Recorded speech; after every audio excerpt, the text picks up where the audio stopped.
They say we're loud, opinionated, afraid, telling us to hush, dim our historical light. But darlings, we're the heartbeat, sharp and keen, unveiling the truth behind the silver screen. History harpies hear us roar. Through the ages we explore. Fashion, film, and TV's lore. Spilling tea, wanting more. Hi, and welcome to History Harpies. I'm Lauren. And I'm Christine. And this is our 20th episode. So for this anniversary episode, we first need to celebrate the fact that we are still here going at it. We are.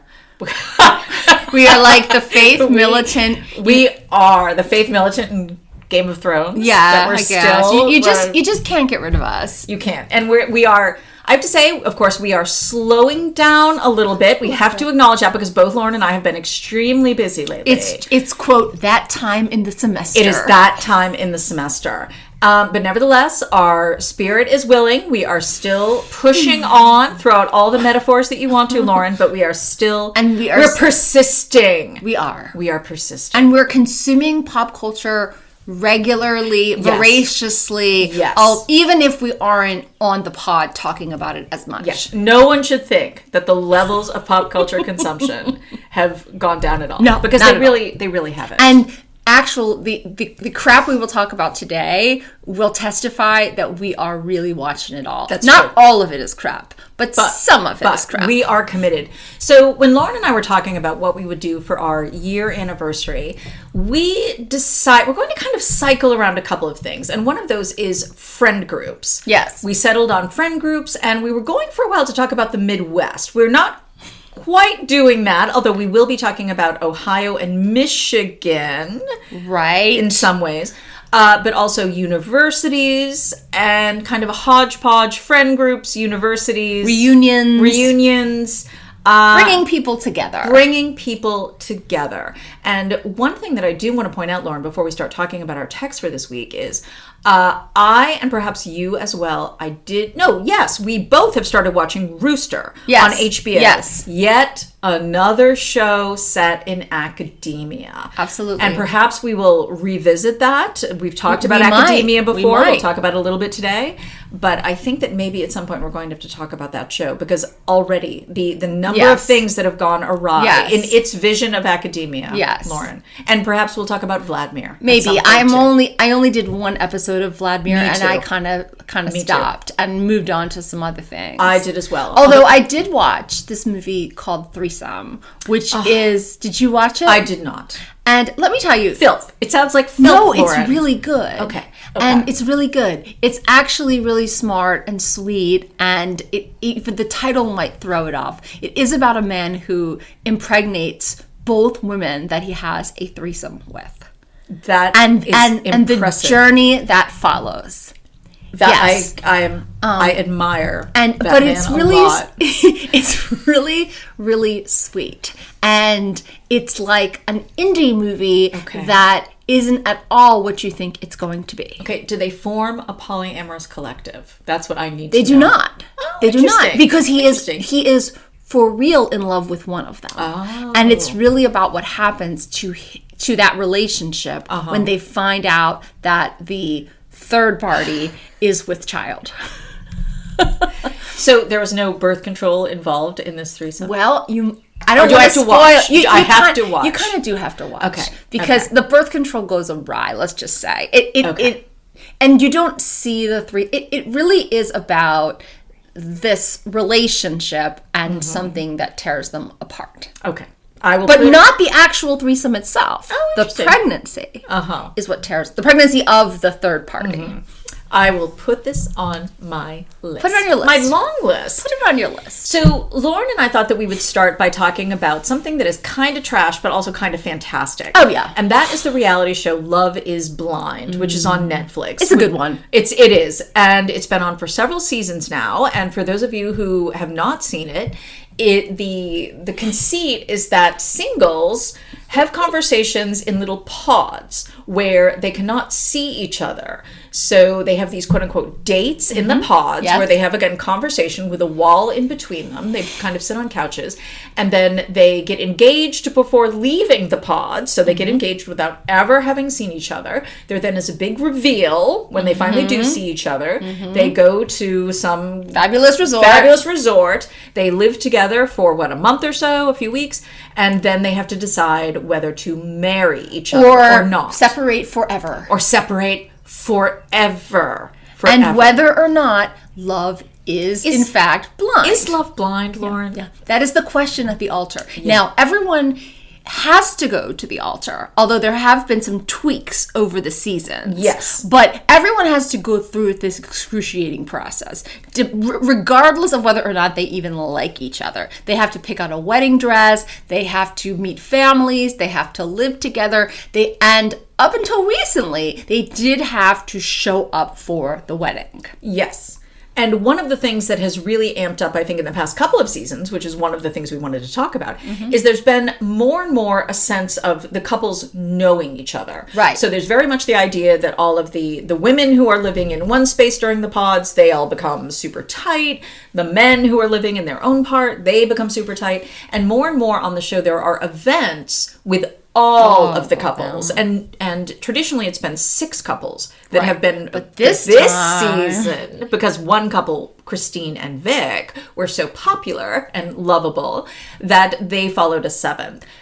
The other thing about Love is Blind, unlike, say, The Bachelor or some other reality shows, is that it is set in a city where everyone lives. So they can realistically become couples. And some of them even knew each other before the show, but which is a no-no. So you can't date someone who you knew before the show or knew about or anything like that. But unlike The Bachelor, where they meet and then 3 days later they're like, oh, wait, I live in Connecticut and you live in California? That's a problem. This one, they actually go to the same places. They might even, maybe mutual friends. Yeah. So it's a realistic dating option. Yes. And so what we had in this past season was couples from Ohio. Right. Specifically, Columbus, the home of the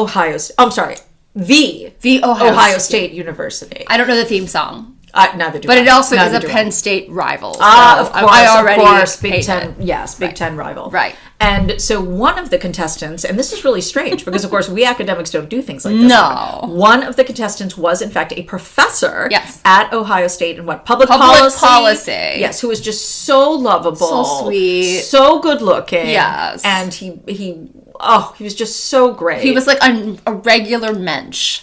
A regular mensch, if I can borrow the term from you. That's okay. And what was also interesting, though, I think watching him, and this was the contestant Vic, you're kind of like, why isn't this guy? I mean, with a lot of the contestants, you're like, I totally understand why why they're not married, right? Or why they're not even super good looking, tenure track professor at Ohio State, right? He's like tall, like super built, right? Yes. Very handsome. Yes, got the dreads.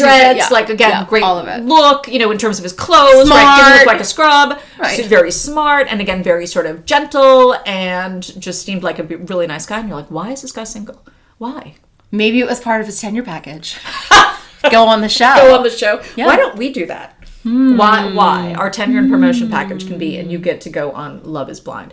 One of the other things, of course, about Love is Blind is that it is hosted, to use that word very loosely, by Nick Lachey, of boy band and Jessica Simpson marriage fame, and his current wife, Vanessa Lachey. And they are pretty terrible and worthless, and we don't really need to see much about them. No, but we do need to hear their little quips, and they do host the reunion show, which is probably the best episode of Love is Blind. This is true.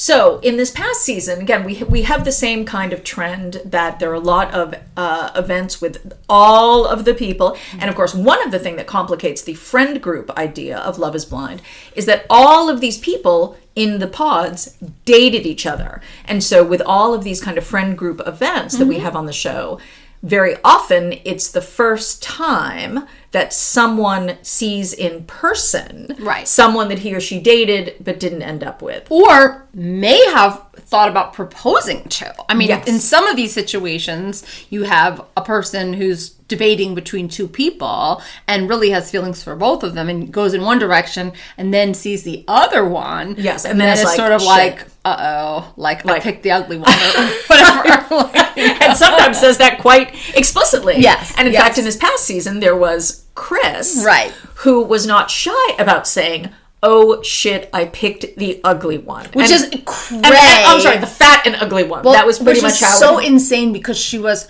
hot, she was successful, she was kind, and okay, fine, like maybe they didn't have sexual chemistry or maybe they didn't get along or lots of things. But the idea that this woman didn't do Pilates regularly, and she was like this tiny little thing. I mean, it wasn't like, again, it was crazy. This guy was bonkers. He was bonkers, but I have to say, I didn't find her as attractive as I think you did. But again, she was very successful. She was a doctor. She had her own house. And she had a nice house. She had a very nice house. I think the point that when he saw the house, he was like, peace out. Yeah. Like, this woman is too successful for me. Yes, I think that's true. I really buy it. Yes. And look, again, people don't get along or don't have sexual chemistry or things like that. And I'm fine with that. But him just saying, you are like basically a dog. Which is pretty much what he said. Yes. And of course, what we get so often on that show is some version of like, well, the emotional connection is there, but not the physical connection. Right. In other words, I think you're a hag. Right. I was able to develop feelings for you when I couldn't see what you looked like. Or I met you and you're like 5'2" and I want a guy who's like 6'1". Well, that's the other thing that's interesting, because this happened with Alex, where like he picked a girl who had these sort of Barbie features, blonde, skinny, blue eyes. She was very attractive. She was. But not his type. And so he made that very clear of saying over and over and over again, this is not the kind of girl I would normally go out with. And I'm sitting there like, well, but she's really hot. I mean, again, like in a conventional sense. And she's very, she seems to be accommodating. And again, you don't know what goes on in these relationships. But he was interested in that other girl, Brittany. Yes. Right? And he was like, Brittany's way more my type. Because she was brunette and he liked it. More voluptuous and that sort of thing. As opposed to the Barbie. But we then, with Brittany, we had the opposite issue. Yes. Because Brittany, who was biracial. Right. She ended up being engaged to Devontae, who was himself biracial. Right. And Devontae was shocked, absolutely shocked to learn that Brittany was a person of color. And he said straight off the bat that he had no interest in dating people. You missed this? Lauren is giving me a shocked look. What? You didn't see that? No. This is the voiceover when Devontae and Brittany have their reveal. Oh. He's like, wow, I didn't realize she was a person of color. And we got the vibe. Because I thought she didn't say it in the pod. She said later, my dad's black. Yes, my dad's black. And my mom is what, I think... Latino or something like that. Yes. Right. So I didn't realize that he thought she was not a person of color. Yes. That was his first reaction when he saw her. And so clearly, of course, getting the vibe that he only dates white women, which is, of course, his right, if that's what he wants to do. But it was hilarious because he described it as if this was the most outrageous thing possible. That this woman of color was out there in the dating pool. And so, consistently, that was probably one of the more controversial relationships. It was. Also because he just wasn't that into her. He wasn't. And he really was so uninterested. And, I mean, we don't know what goes on with editing and things like that. Yes. But all we saw from our end was a guy, looking away, not responding to conversation, not wanting to touch her, not really wanting to be in the same room with her. And you're kind of like, how could this woman think that he would want to marry her? And how could the father think that was very... Because that's why I think the editing was spliced, because the father's like, we thought you were part of the family, and I really liked you, and you connected with us, and you're like, what? How did that happen? Right. But so we do have, Devontae was not someone who was clearly attracted to someone else in kind of this big broad friend group, right? No. We didn't have that kind of dynamic. No. Which we did with Chris, who was very openly kind of lusting after Bree. and who had her own fiance. But with Devante, there very much was the sense, as we learned in the reunion, that there was kind of off-camera action with someone that he was more attracted to. And what we also saw, right, that he was Brittany did seem kind of stalkerish and kind of desperate. I think we have to, she had bought her wedding dress before even going on the show. So she was But there was also that complete sketch behavior on his part of going to that, like, concert in Austin with the other two girls and then telling her, like, he had a work function. Yes, he was a lying liar who lies. Yes. It was just so strange. And that those girls never told their friend that, hey, we're here with your fiance, and he's like, well, I took the ring off, or I don't know. It was but this goes back to the whole sort of friend group thing. Right. Because of course what we heard a lot about at the reunion was, since it was this whole sort of like that these girls were friends. Right. They're a friend group, right? The whole batch is a friend Bro group. code. Bro code, girl code. And so I think they really have amped that up. Yes. The sense of all of these kind of betrayals, right? Sure. Of like, now that we became such close friends in the pods, but you're attracted to my girlfriend or fiance or whatever. And so the whole trip with two of the other girls, with Bree and Ashley, right? That did become this hideous violation. Even though, like, nobody hooked up with him. It doesn't sound like he even stayed in their apartment. He's really not. So unattractive. He really isn't cute. No. And so that, I think, it's so interesting to think of that as a tactic of the show. Right? To say, okay, well, we did the pod thing, and that kind of worked. But now, right, we're going to amp up the whole, we're all going to do these events together and basically shove booze into everyone's hands. And then it's going to be this whole, like, well, again, I really... And make it about the friendships. And in fact, Nick Lachey said, I'm from Ohio. Like, we have Ohio bro code. Ohio bro code. As if code. That's something different than, regular, I don't know, like Pennsylvania bro code, or I don't know. But wasn't it supposed to be like, we have these wholesome Midwest values? I don't know. And because of that, we actually honor bro code, which is being violated all over. But again, when they say, we have to, quote, honor the experiment, that does mean you date multiple people. Yes. So bro code and dating multiple people don't mesh. There are cross purposes. Yes. And and the show is doing something very bizarre. Because of course, if it was the case that all of these individuals went into the pods and immediately, right, only fell in love with one person, the show would be incredibly boring. Right. The show would not know how to work with that. Right. It just wouldn't work because, of course, they want drama and they do want people dating lots of other people. Sure. And so what is very difficult, I think, about that show is that it tries to kind of hold itself up as a sort of a genuine reality show, right? Which, of course, sounds like an oxymoron, but a genuine reality show in that people are finding these permanent relationships. Right. But they have to amp up this kind of bro code, friend group drama where everyone's dating everyone else, but then the second there's the engagement, right?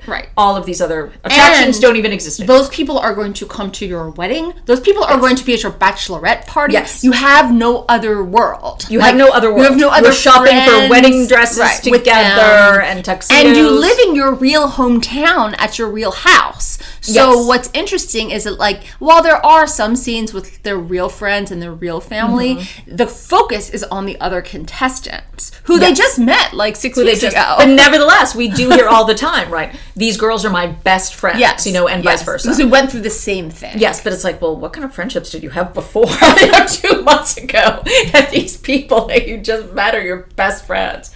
Because then it makes sense that everybody keeps violating, right? Bro code and girl code. Or it's like we actually don't have any real history. Well, the other thing that the show violates, which we can get into just a tiny bit.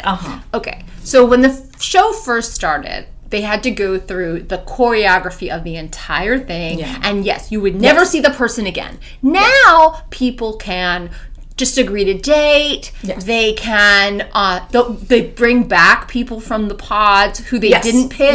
And sometimes they get together. And then Zach we see them, Bliss being the most famous at the example reunion. of that. Right? So it really isn't like The Bachelor where, you go through this whole journey and then it's either like sink or swim and then you're never going to see this person again and and never see the other people again. And this one is kind of a ish, kind of blurry, right? gray Like area. Married or not, or not. and you can, and again, Connor and Bree did not go to the altar, but apparently said we love each other and we're really together, vibing, and we're still together, and we're just a couple, and I think they were living together. They had adjacent apartments. Oh, right. Yeah, right. adjacent apartments. Okay. But then also, so Jess, who was basically called Fat and Ugly by Chris, right. At the reunion, it turns out that she was dating, seriously, someone who had been in the guy group in the pods, but that she had never... Did you see that? I can't even remember his name. But so he was someone who had either like left the show or they had just never had contact in the pods. Oh. But now they were dating seriously. So Jess basically found love, but the same sort of thing, right? Someone who was kind of in the group. But so what do we think then? How much of a good, bad, neither representation of a friend group do we have there before we move on to talk about our more fictional friend groups? Well, again, to compare to The Bachelor, there isn't the kind of catty, bitch slapping, we're all fighting for the same man dynamic, because if they're not all fighting for the same man. And there is a more organic kind of combination of people that you can imagine being friends. On the other hand, the show pushes it at you so hard that it's hard to know whether or not it's authentic.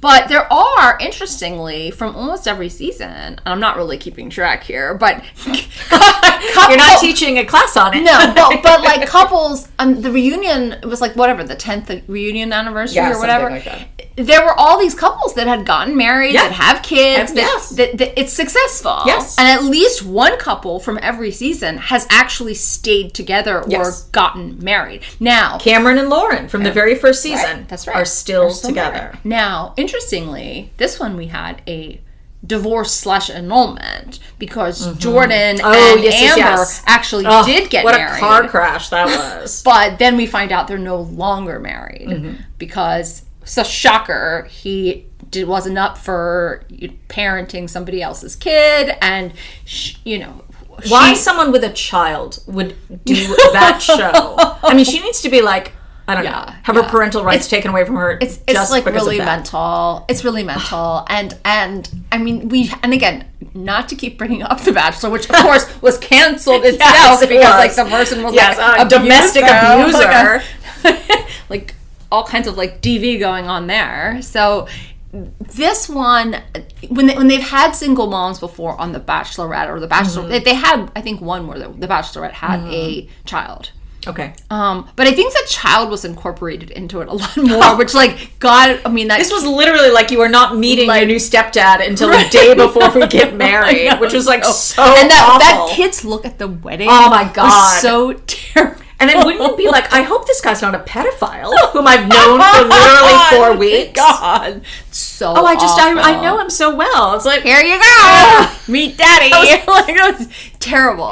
That was so awful. It really that should was. Never happen again. But again, the contrast of Christina and Vic with the others, it's like Christina and Vic just seemed like regular people, normal people who might have met in a coffee shop somewhere in Columbus, absolutely, right, and hit it off, or like a bookstore or church, since they were both very religious, devout Christians. Yes.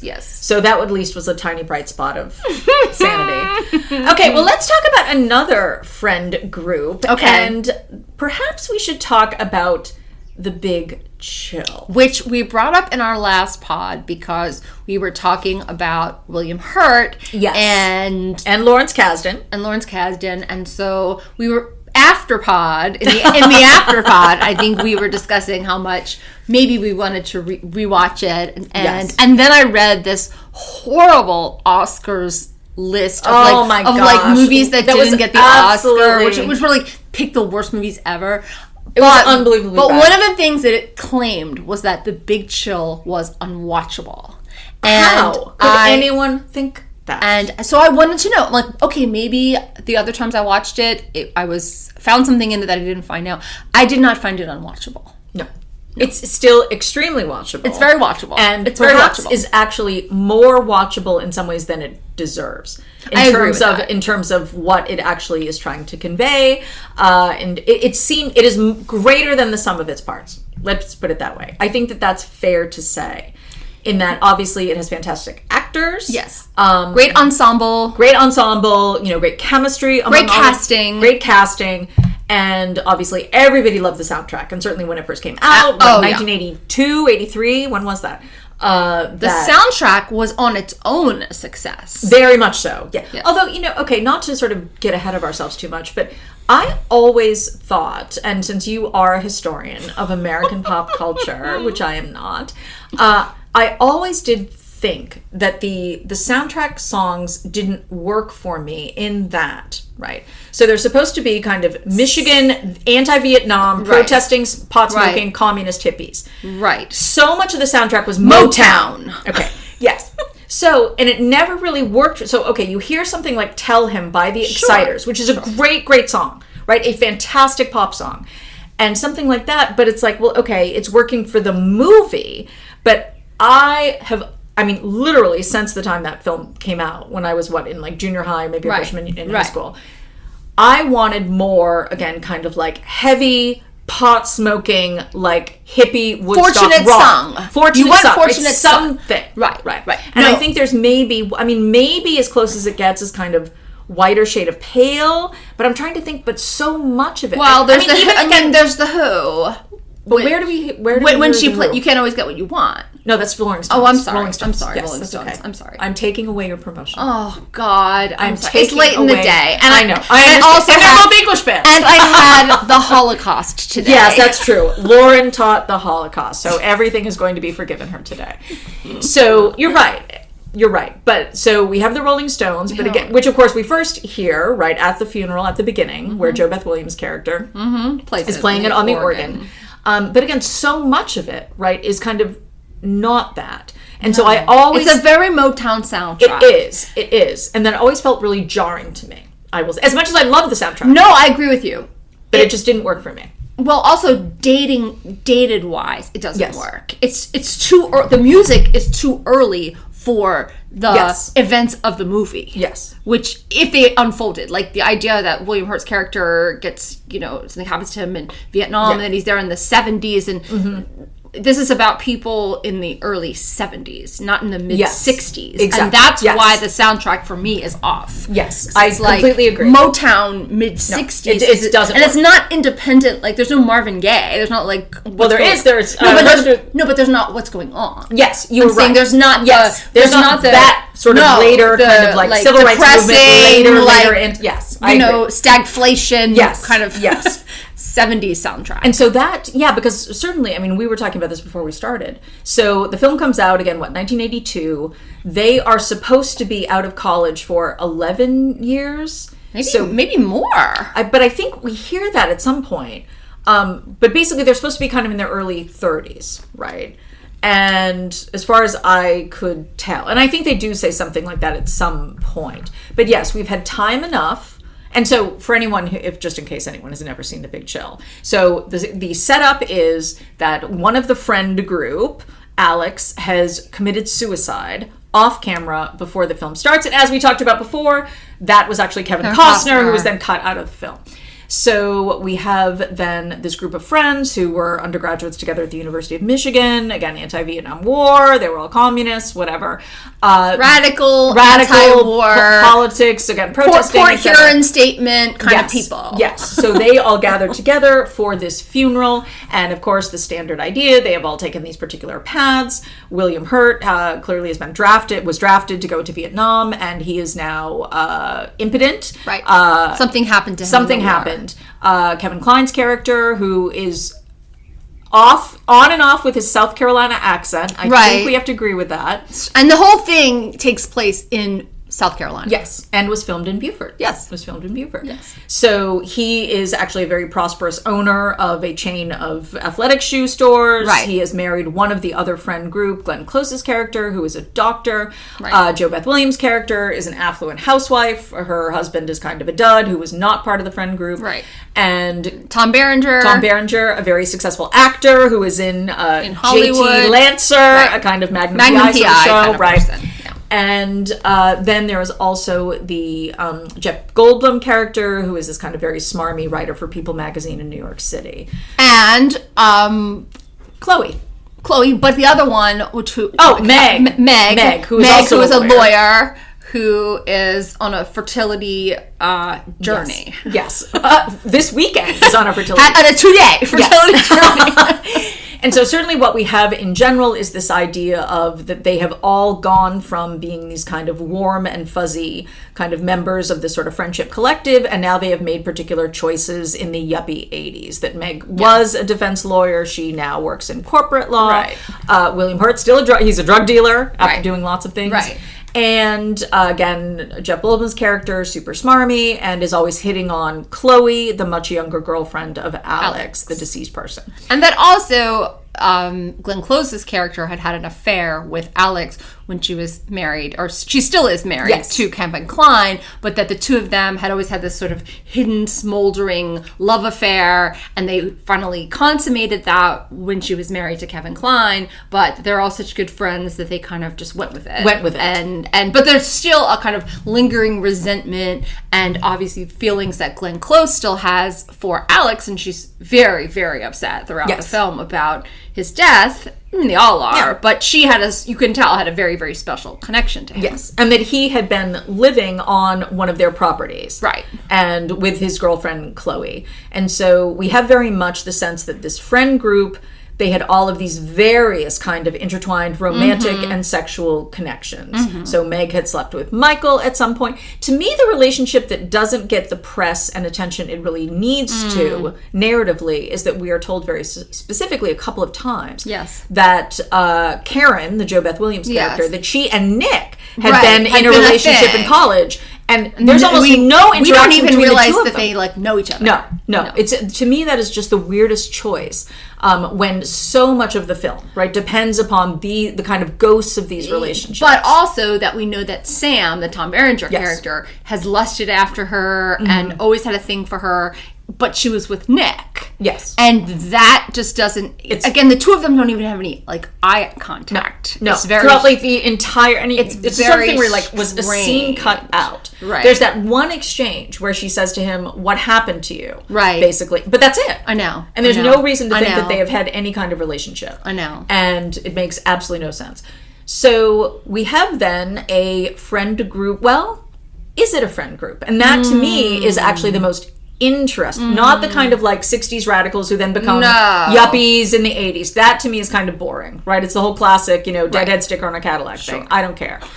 But to me, what is the most interesting question in that film is, are they actually friends or not? And this is something that William Hurt's character, Nick, discusses specifically. What do you think about that? He does. It's an interesting question because it's clear that other than Glenn Close, Kevin Kline, and Alex, and I guess Chloe to some degree, none of them, and Meg, have seen each other regularly. Meg knows the kids. Yes. Kevin Kline and Glenn Close have 2 kids. Yes. And so she's in their lives sometimes. Yes. Because there's a scene where the kids call because the kids aren't there when all these people are there, and talks to Aunt Meg or whatever. Yes. So there is kind of triangulation between some of these characters, but not all of these characters. And with Kevin Kline and Glenn Close kind of holding the group together, it's hard to say whether they are all friends, whether some of them will ever speak to each other again after this weekend.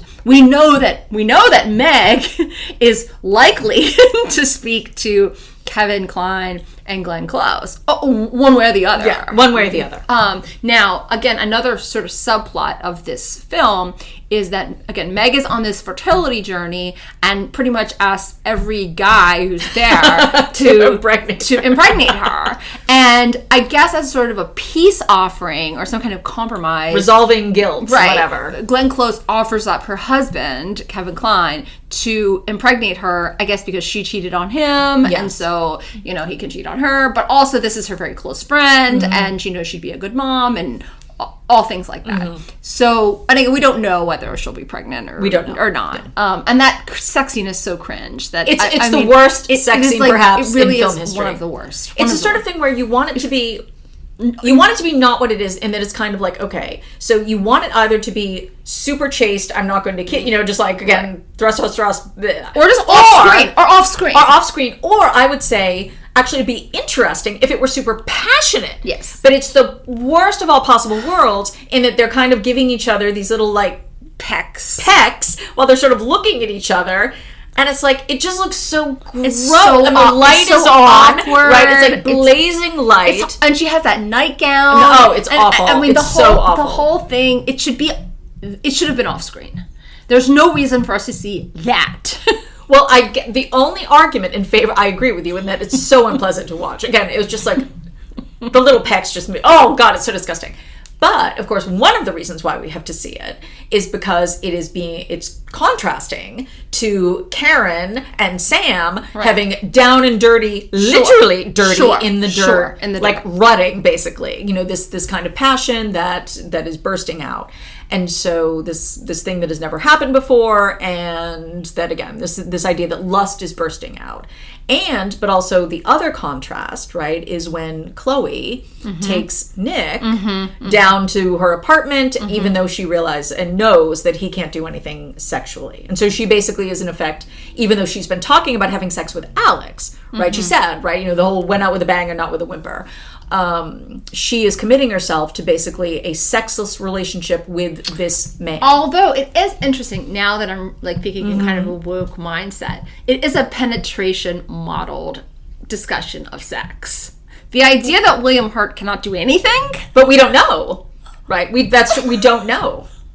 I mean, obviously he could do some things, but what I mean by that is we have no indication, right, of his sexuality post-Vietnam. That's what I mean. Right. Obviously, yes, he cannot do PIV, but we also, right, don't have any kind of sense of a sex life other than right. That's what I mean. I mean, when he says, you know, I can't do anything. Yes. And you're like, well, can you? Well, that's the thing, is we don't know.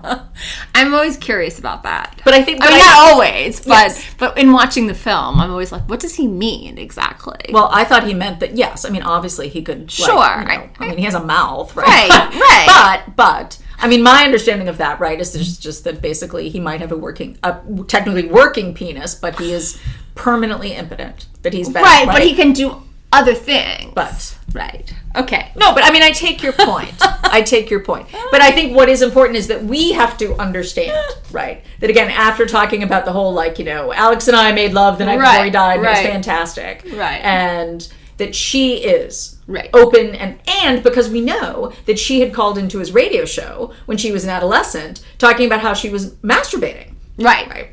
And so, and she's walking around in her, like, you know, Calvin Klein underwear tank top. But she also is wearing a very Jane Fonda, like, leotard and doing these stretches, and it's an outfit that you don't see very often in a movie. This is true. Except for, like, maybe Flashdance or a ballet movie or something like that. And her limberness is quite impressive. It is. It's amazing. Actually, it just looks like her legs are always going to break right out. But I do, one of the things that actually, to go back to something I asked about a minute ago, when I first saw The Big Chill, which again was probably my freshman year in high school, one line really, really bothered me. And that is when they are sitting around eating their Chinese food or whatever. And when Jo Beth Williams says, last year my girlfriend Rena and I went to Hawaii, you know, when we went to a Chinese restaurant. That bothered me so much because I was like, wait a minute. And of course now it just seems so normal, but at the time it really, really bothered me. I was like, wait a minute. So she has a close friend that she travels with. Okay. And her other friends don't know that friend. Interesting. That really bothered me. That bothers you. Why does that bother you? I mean, it doesn't bother me now. But why? But as a 14-year-old, it really bothered me. You? Because what that said to me was, okay, her friends are because keep in mind, I was a freshman in high school, right? I was like, wait a minute. So her friends are fractured. Yes. Right. So, and the idea that someone might have totally separate friends. Right. That totally didn't register. And also keep in mind, right, for someone like me, I was like, oh, okay, I'll just be living in Maine for the rest of my life. Right. And so it won't be the case where there will be... But also, like, your college friends, and maybe you see your college friends, and but I didn't think of that as a freshman in high school. Okay. Right. I wasn't like, oh, this is what college... I had no conception that's interesting. of what college friends were like. That is interesting. None. Right. None. And so that really bothered me. And again, whenever I would see it, I was like, she has that just... It felt jarring to me. Not that I was like, oh, this isn't someone else's experience, but it was very sad to me that she had a girlfriend that her other friends didn't know. And even and it didn't bother me so much at the time, but now, of course, I think of none of her friends in that friend group had met her husband. No. So they hadn't gone to her wedding. Well, I also got the sense, again, about her. Yeah. Yes, she came back for the Alex funeral, but she's not like a Meg. She's not talking on the phone with Sarah, with the Glenn Close character. Yeah. Has she ever met their kids? Who knows? Yeah. Maybe not. And that was, to me, that's one of the interesting things about the movie, is that you don't know the level of friendship that these different people have. And like, has JT Lance or has Sam Berenger ever come back since he was in college? I mean, he and then the familiarity of the house, and some people have been there, some people have not. So, and that's true to life, and I think that's realistic. But the fact that no one had ever met her husband, and one of the things that always confused me, but I think I got more clarity this time, is whether those kids were even hers. I didn't know whether Jo Beth Williams' sons whether she married a man with those kids, or whether they were actually her biological children. Because he's always like, my boys. And I'm like, oh. No, that's how I understood that. Okay. That they're actually her biological, because she's like, I'm basically giving these kids the life that I never had. And that's the excuse to marry him. Right. She's giving her children the stability that she herself did not have as a child. Right. When she says that whole stuff to Sam. Although, again, some of the sort of, then you get into the question, okay, I think Kevin Kline's like, we were all these privileged white kids at Michigan. And then I'm like, would they all have gone to Michigan? Because some of them, I'm sort of like, yes, that works for me, and that tracks. And for some of them, I'm like, I don't know about... Oh, you think they're like, what? Like, dumb together? I don't think they're like dumb, but some of them feel more like Michigan radicals in the in the late 60s, early 70s than the others do. Yes. But of course, that's part and parcel of the entire argument, right? That they have radically changed. I will say the other thing, in addition to the soundtrack, and this might jive with what you're saying, it never made sense to me that there are so many of them are football fans. Right. That absolutely drove me crazy. That like all of a sudden these like hippie communists, protesting against the war. Right. They're like, oh, we're going crazy. And they're outside playing. Yes. And of course I was like, they wouldn't be like against the machine, and like, they're all like, oh my God, the only thing we care about is watching this like football game, and we care deeply about the coach, and that made no sense to me. All of them. Yeah. Anyway. But I just then, thinking about what you just said about, meeting, because Meg hasn't met Karen's kids, all of these different sort of question marks about what connection they have had over the years. But that's when I do keep coming back to what I do think is so moving, kind of again a sad way, when William Hurt says, a long time ago, right? We knew each other for a very short time. Right. As opposed to, Sam basically saying, we're friends forever, besties. And so, but that's what I think is really, and in a sense, the film never really resolves that. Right. But I think that is a sensible and interesting and important sort of statement, right? When he says it was easy for us to be friends then. Right. Back when we were all sort of together, and but then we went out into the real world and these friendships fractured. But I love the idea that that Sam and Nick, they have these two radically different understandings. Yes. Right, of the depth of that friendship. Right. And it's a question mark.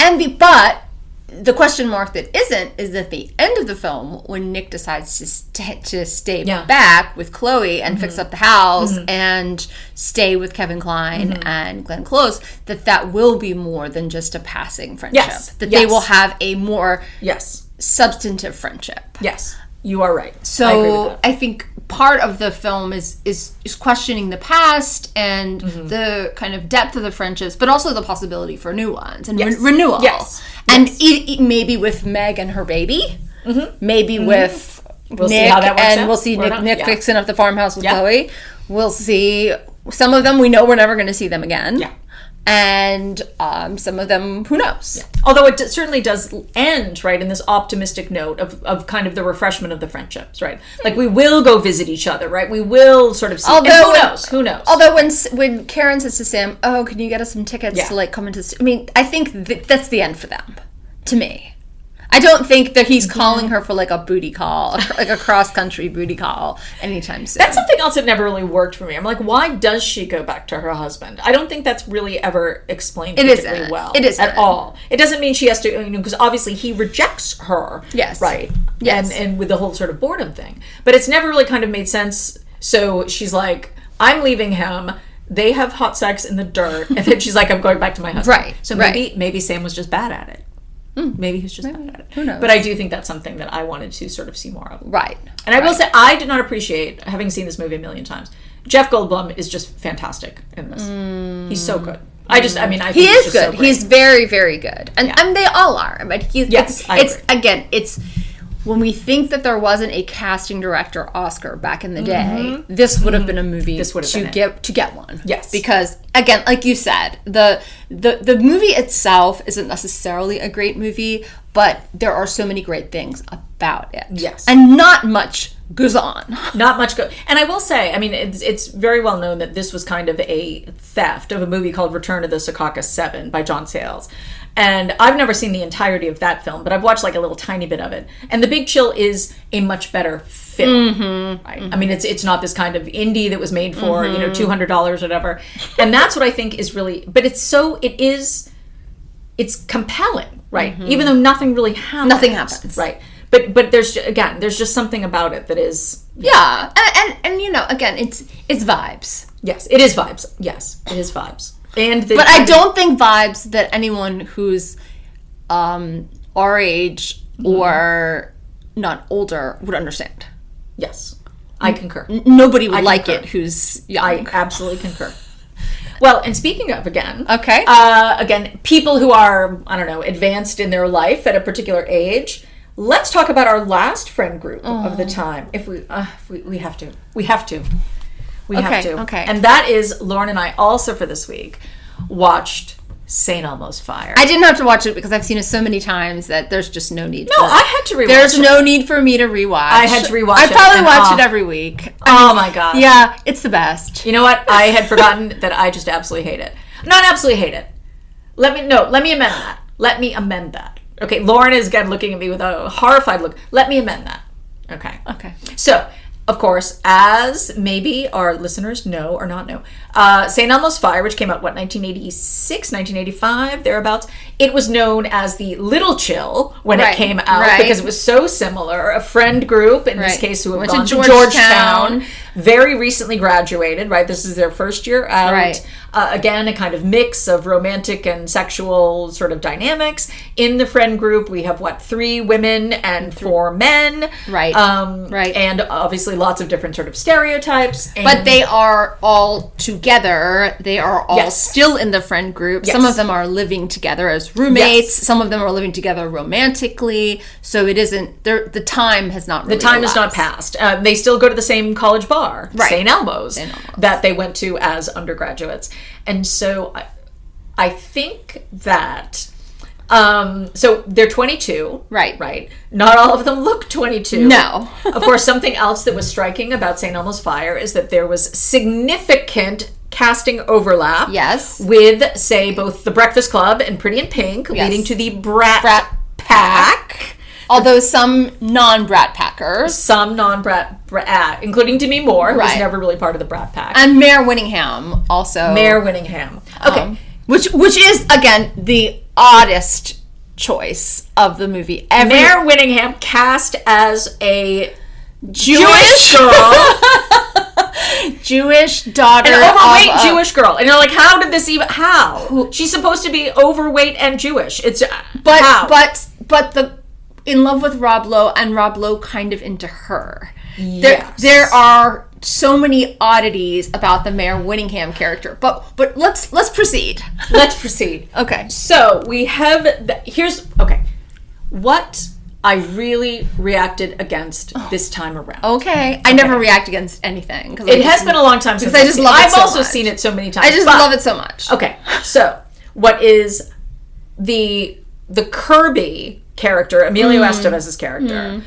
All he does in this film is stalk someone. He does stalk Andy McDowell. He does stalk And Andy somebody. McDowell looks so beautiful, So in beautiful. this film. Just unbelievable.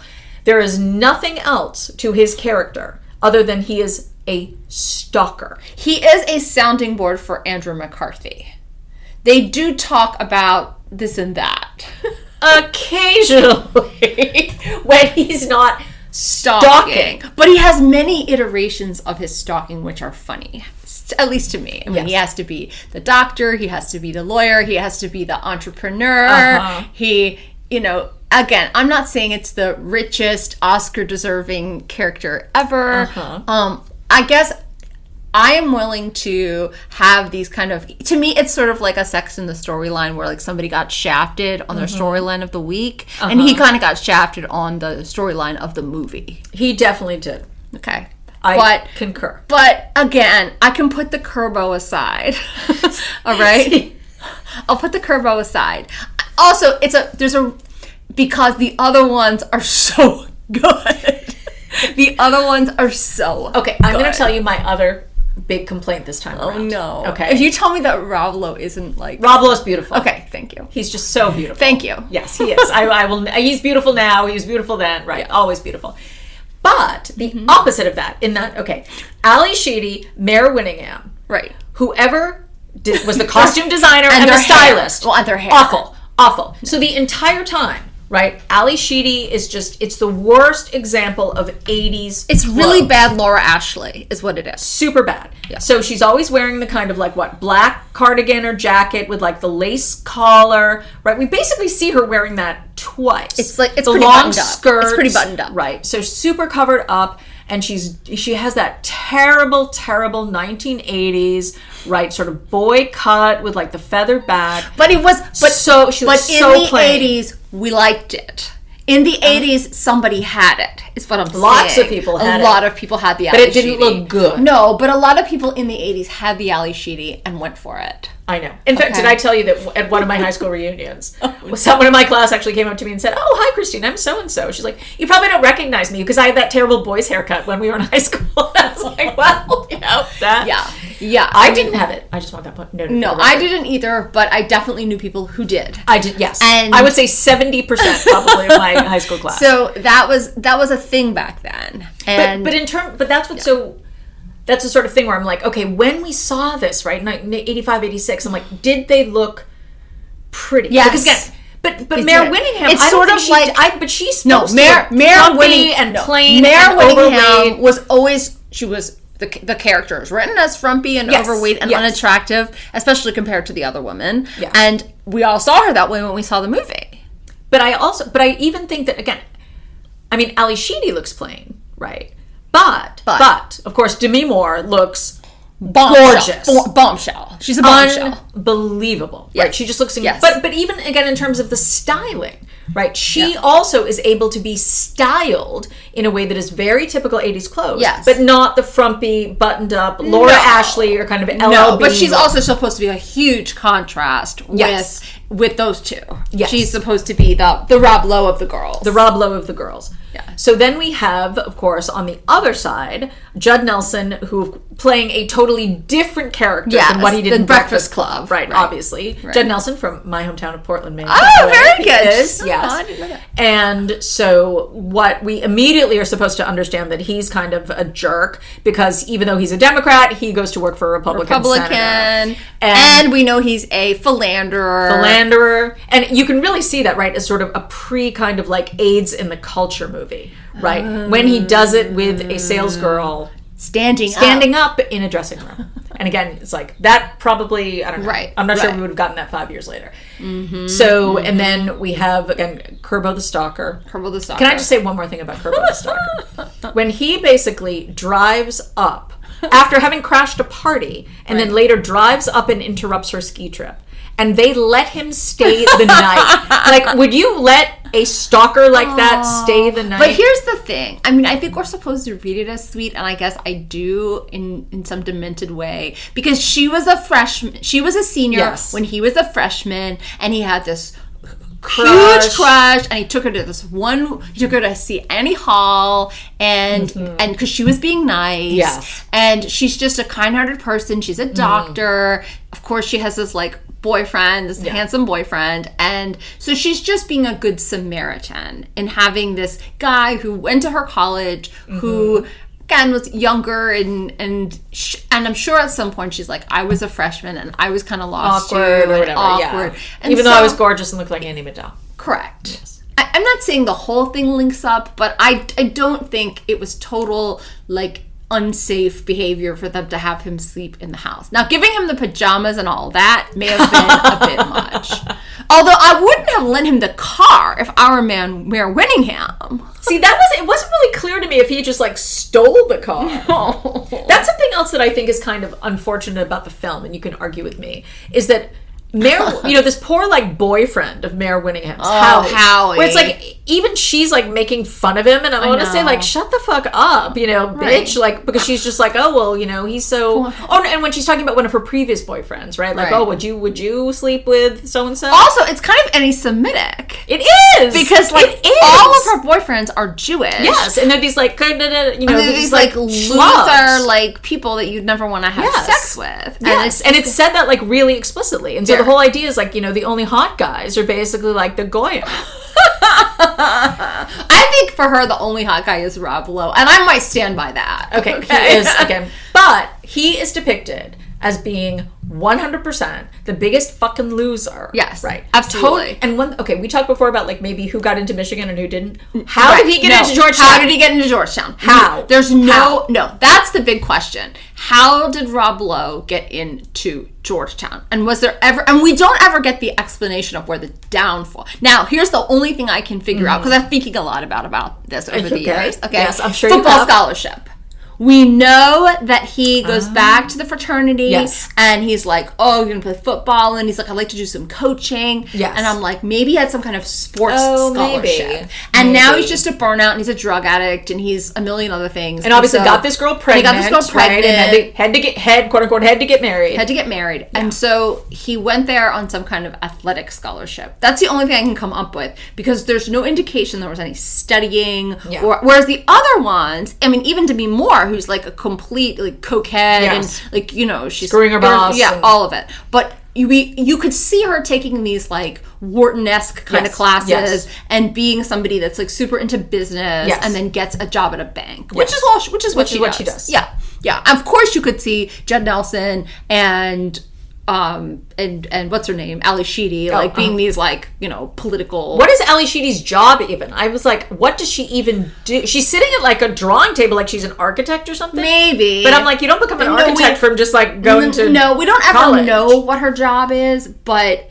it's something, quote, important. Yes. Because, okay. Where we're told, like, that's her excuse for not wanting to get married. Right. But I think the film, again, kind of fails at not even, like, bothering explaining what it is. Right. What is her actual career? Right. And sweet Andrew McCarthy, who has harbored this crush on Ali Sheedy forever, and that scene of them, which is one of my favorite scenes, which is they're like sex scene. They're big. Yeah, I mean, it's a great scene because, of course, he's headed for heartbreak. Yes, and at the same time, you're happy for him because you're like, you're getting what you want finally. Yes. And it's not going to last. It's not going to last, but you're getting what you want. And then the next scene when you have Alec come in and it's just sitting there, and it's just. I think I told you I read his memoirs, Andrew McCarthy, which I don't recommend because they're like really depressing. But what I saw that movie though. The Brat Pack documentary. Yeah. But what he says in the memoirs, which I didn't know until reading them, is that the shower door really did break by accident when they were filming. And I was like, oh, that's a cute little detail. What about the pearls? That I don't remember about the pearls. But we, of course, then we have this idea that, I don't know, maybe, so the friend group kind of fractures for a while over this kind of jealousy over Ali Sheedy's character.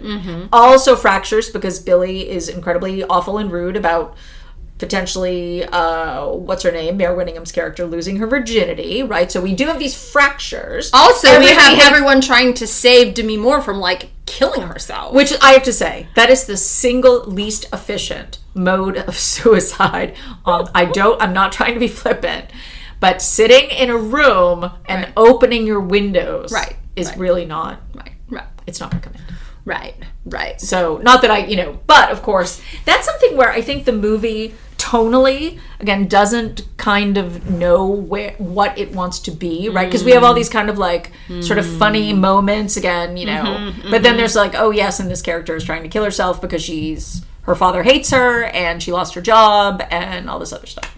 So I feel like at the end we're kind of like hit with a lot of stuff. It is a lot. It's a lot. But again, I think the 80s vibes for me, they're all there.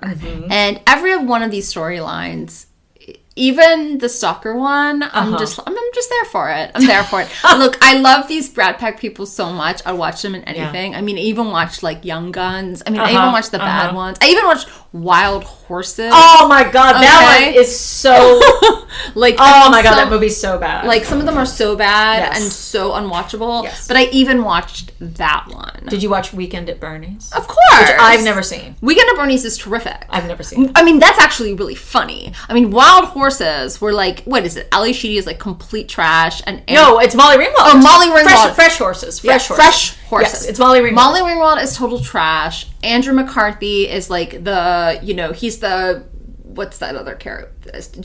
Christian Slater. Not the Christian Slater. John Nelson? No. What's that other actor's name? Who's always like the, you know, the... Like, James Spader? Yes, James Spader. Yes, because he's Ohio, Kentucky line, right? Correct. Ohio sort of wealth and Kentucky white trash. Correct. Yes. Correct. He's like the James Spader character of that movie. Yes. And then they're like always in a barn, and it's just... That movie and was she awful. has like a horrible like domestic violence guy, and she might be like young. It's like Right. underage. Yeah. It's just so that movie's so weird and creepy. skeevy. And but nonetheless, I watched it because those people were in it. Yeah. I'm there for them. Okay. I mean, I get it. Yeah. So, and again, Rob Lowe, I just, when he is playing the drums at the Halloween party with that bat tank top, I mean... No, he's playing the sax. The sax. I'm going That's to... right. Because this, to me, was something... No, but he makes out with Demi Moore on a drum. She is on the drum. Oh, yes, you're right. She's like straddling the drum. He's playing the sax, and then he has to sell the sax. Yes. And then he gets the sax back to go to New York. Yes. And so that's something else that I think is like really just sort of disturbing about it, is that Mayor Whittingham is basically like financially supporting him. Or Mayor Whittingham's dad, Martin Balsam, is financially supporting him, which is kind of gross. Also, the other thing that's kind of gross, which, you know, again, at the time as a young, whatever year it was, when I watched those, like every time that they try to hook up, he is so aggressive and it is so uncomfortable, and she clearly is inexperienced, and it makes you feel like this is so predatory and disgusting, and like, stop. But we're also supposed to think that he's doing her a big favor. Right. He's doing her a big favor by actually sleeping with her. Because he's hot. And she's not. Right. She's not. Right. And then when they do sleep together at the end, again, that sex scene to me is on the same playing field with the Kevin Kline. Yes, it is. They're both... I could do without both of them. Yeah. They're both just cringy and just like really just gross. And when she's like, Billy, like, oh my god, this is the most emotionally... Oh my god, it's awful. It's awful. It is awful. It is awful. It's no Andrew McCarthy and Ali Sheedy in the shower. Let's put it No. that way. Or on the coffin. No, or on the coffin. Or on the coffin. No. So we do... Okay, so what we certainly learn also from St. Elmo's Fire, friend groups, again, absolutely rife. Yes. With sexual and romantic tension. Sure. Easily fractured. Yes. That is, again, because of jealous... And certainly one thing we didn't talk about with The Big Chill is that Karen is very jealous of Meg at one point when she thinks Meg and Sam have slept together. Oh, okay. Remember, there's a sort of... Yeah, I guess And so this idea that, again, are these friendships... I mean, Billy ends up leaving. And, of course, what's also funny is going to New York and they act like they're no I know. ever. Stay cool, man. Don't go changing to try to please me. Okay, can I say one more thing? Where I was like, seeing this movie again, I'm like, I don't like that. It hadn't really registered to me this first dozen times I saw it. So Mayor Whittingham's character, Demi Moore, they're basically like making out with Billy, and Mayor Whittingham is willing to have sex with him when he is a married man. No, but I thought when Felicia says to him, Felicia the wife says, "There's this other guy who wants to marry me. The guy I'm dated before you. I'm cool with it, and I'm going to take the baby away. Didn't that all happen that happened before Mayor Winningham slept with him? He said, but when they first tried to do it in the study in her parents' house, right? No, when he sees the girdle, he is married. That has not happened. No, yet. you're right. No, you're right. And when Demi Moore is kind of making out with him in the car, they are at his house. Yeah, they're right in front of his house. Yes, and his wife obviously like comes out. And so in both of them, and yes, when he finally does have sex with Mayor Winningham, she's going to marry, his wife is going to marry that other guy, right? They're getting divorced. They're not together anymore. Right. But earlier, right, Mayor Winningham is willing to have sex with him when he is married. And again, in high school, I was like, oh, it just didn't even register. I don't think it registers because I think the movie tries to, and whether there's like some kind of moral issues with this, that the marriage isn't real, that he's just this playboy, that, he married her, but that obviously he like sleeps with anybody who walks, and he's not taking care of his daughter, and we're not supposed, and again, even she's like, all you care about are your friends in the bar. Yeah. And we're supposed to, in some ways, be sympathetic with that. Yeah. Like we love this bar and we love this and we love these friends and go away, right? And you're kind of, you're a drag. So I guess I didn't perceive it as problematic either. I guess because it was like marriage, but only in name only, and that neither one of them is faithful. I mean, that we see her at one point with this other guy and trying to make Billy jealous. Sure. And then of course they come together this like demented way, but it's not going to last. And he's, and it doesn't. And it doesn't. And it doesn't. The other one, though, the other reason why I might love this so much is because of About Last Night. Oh, okay. Yeah. And that, I haven't rewatched that in a long time. Oh, another one that I probably watch maybe on a weekly basis. Okay. And that what you want to happen in St. Elmo's Fire, of course, does happen. That Demi Moore and Rob Lowe have sex all the time. Yes. I totally forgot about that. And Jim Belushi. Yeah. It's just so good. Okay, I take your point. I think the last thing that I will leave our listeners with is, and so it is interesting to think, when did we, in terms of like American media, right. When did we start getting the friend group, right, as a thing, as a vehicle, yes. Right? So when did that happen? But then also, it's like, well, okay, what do we still have kind of the friend group film, right? Like, what's the new version of that, right? What's the sort of either millennial or Gen Z, Well, I mean, something like Euphoria. Okay, but those are people who are in high school. I'm trying to think of something post high school of. Obviously there was Friends, but post Friends. Yes. Which of course, huge hit. Yes. Okay.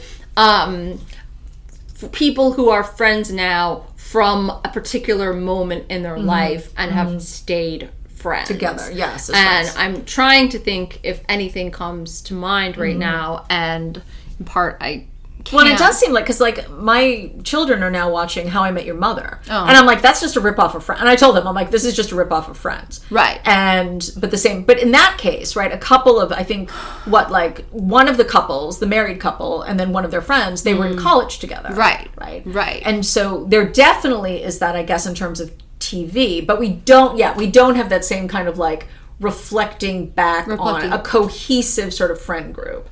And there was actually that show called Friends from College that had, which I tried to watch, and then I watched it. It had Fred Savage in it. And again, it wasn't a hit, and it wasn't. I'm not saying it's even that good. Yeah, it was Keegan-Michael Key in that. Yes, Keegan-Michael Key is in it, and then some other people that, if I could remember, like people you've seen in other stuff, were in it. And that definitely was the same deal. Like people with unrequited loves and people with still having affairs from college, and those tropes. But I can't think of anything that's come out at the moment that is people from college or these friend groups. But and of course girls, which but of course, but they all went to college together. Yeah, but like the other people in their orbit didn't, right? I mean, well, what? There's like there's the four of them. And then what's his name? Andrew Reynolds. Thank you, Andrew Reynolds.